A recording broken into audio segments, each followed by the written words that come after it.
Hi there everybody, it's Wolf and Walker. Today I'm in Putney.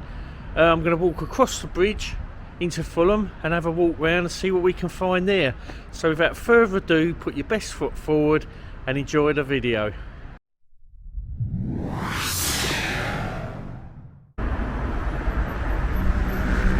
As with most bridges nowadays in London or near London, really busy. People want to get from the north side of the Thames to the south.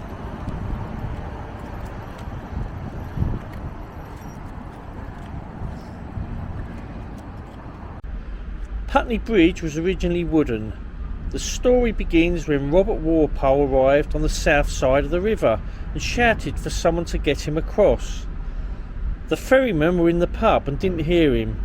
What they didn't know was that the next year he would be England's first Prime Minister, with the power to order the construction of a bridge in 1729.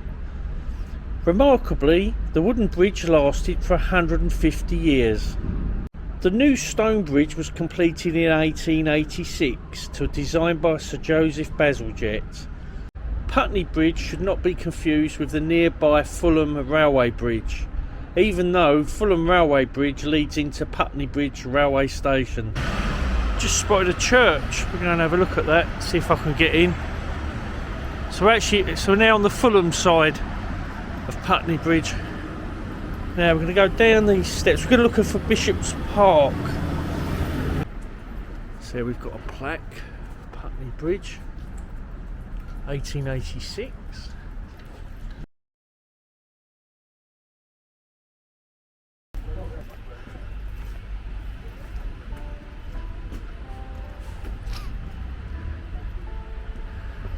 Bishop's Park and Fulham Palace. I don't know if we'll be doing the Palace today. Bishop's Park was opened by the London County Council in 1893 on land given by the Ecclesiastical Commissioners. It is listed Grade 2 on the Register of Parks and Gardens of Special Interest maintained by English Heritage.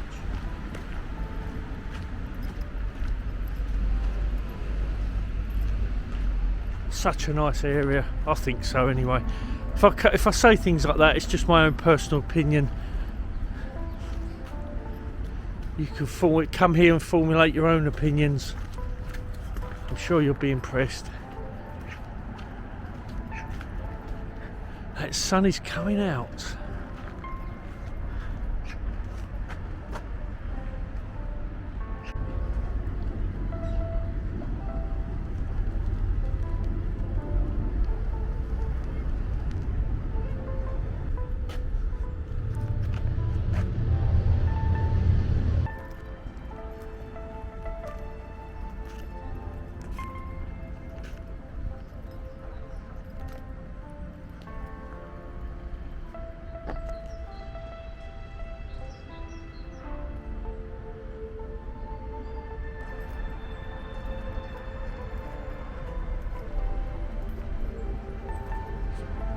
Go across and have a look at that church, which is under restoration. Looks like they're doing the roof, work on the roof.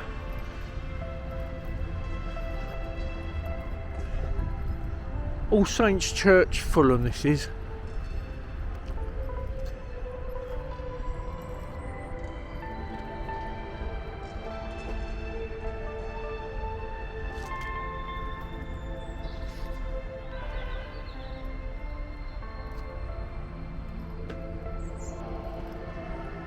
Now, how are we going to get in? Probably not.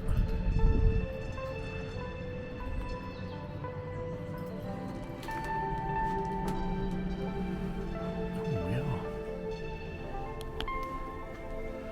All Saints, Fulham's ancient parish church, lies within the manor of Fulham. The bishops of London were lords of the manor, and their former home was Fulham Palace, whose grounds are adjacent to the churchyard. The original parish boundaries encompass both Fulham and Hammersmith, which was only made a separate parish in 1834.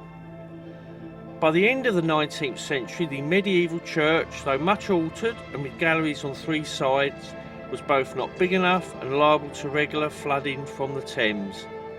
In 1880 it was decided to demolish it and a new church was designed by architect Sir Arthur Bloomfield. This, the present church, is in the Gothic Perpendicular style and also built of Kentish ragstone with Bath stone dressings. Yeah, just a word of thanks to Paul, who's one of the hosts of the meetup groups I go to, and he was the inspiration for this walk today. So thanks, Paul. It's really good. It's a nice day. I'll keep my mouth shut just in case him upstairs decide to throw some bad weather in my path. There we've got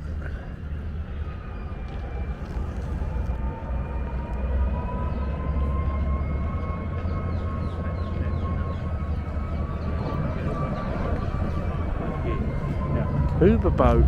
Oh, I didn't realise they come this far. I don't think they do.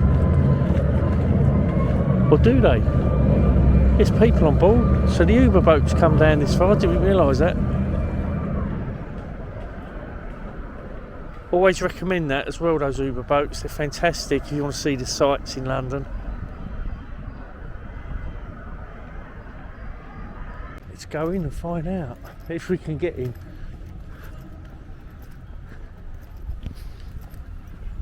The site of Fulham Palace goes back at least to the year 700 and there are believed to be Neolithic and Roman remains here. The palace was already a country residence of the bishops of London at the time of the Norman conquest in 1066 and became their main residence from the 1700s until 1975.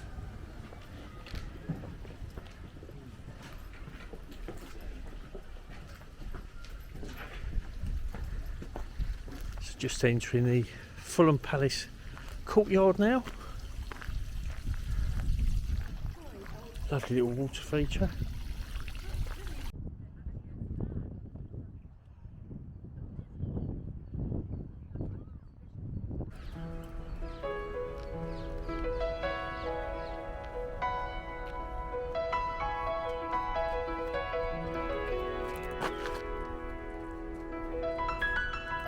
What a splendid place, nice and peaceful. Down there.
This is lovely and peaceful.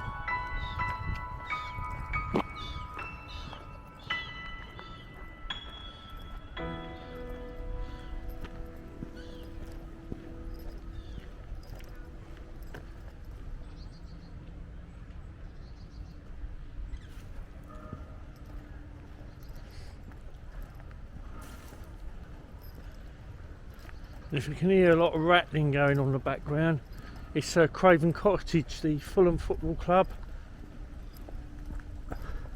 They're extending their premises. There we go. It's just through over the way. Next, I'm going to go round there and we'll have a closer look, see what they're up to. As you can see, they're developing. I think they're going to go right onto the River Thames. So the big question there is how many footballs will be lost into the River Thames. They'll have to have something done so it doesn't happen. Craven Cottage was originally a small house in a wild hunting forest. After it burned down, the land was cleared in 1894 for a wooden stand known as the Rabbit Hutch. Fulham Football Club had used a number of locations till they settled in the new ground with a red brick stand in 1904. Hemmed in between residents on one side and the Thames on the other, the ground was always too small and the riverside stand grew in size till the 2019 plan to extend it even further, reclaiming part of the riverbank.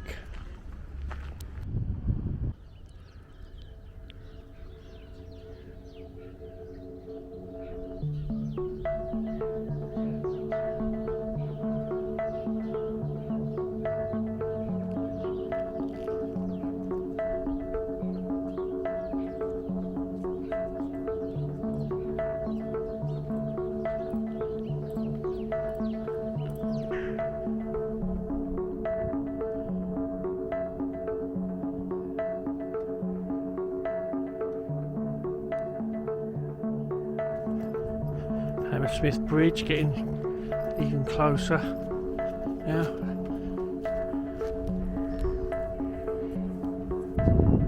There's our good old friend Capability Brown who lived in the area. If you remember back to one of my other videos in Luton, he designed Luton Hoo for the garden landscape there. He's a bit in the shadows at the moment because of the way the sun's facing.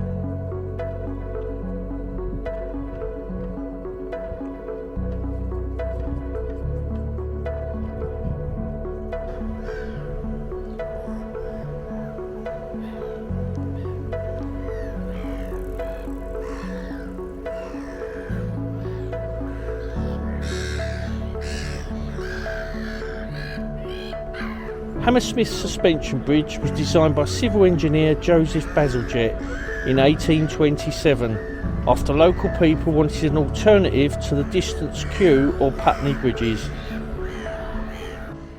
That's all for today, folks. Hope you enjoyed the walk. If you liked it, don't forget the thumbs up. Don't forget to follow, like and subscribe, and I'll see you in the next one. Bye.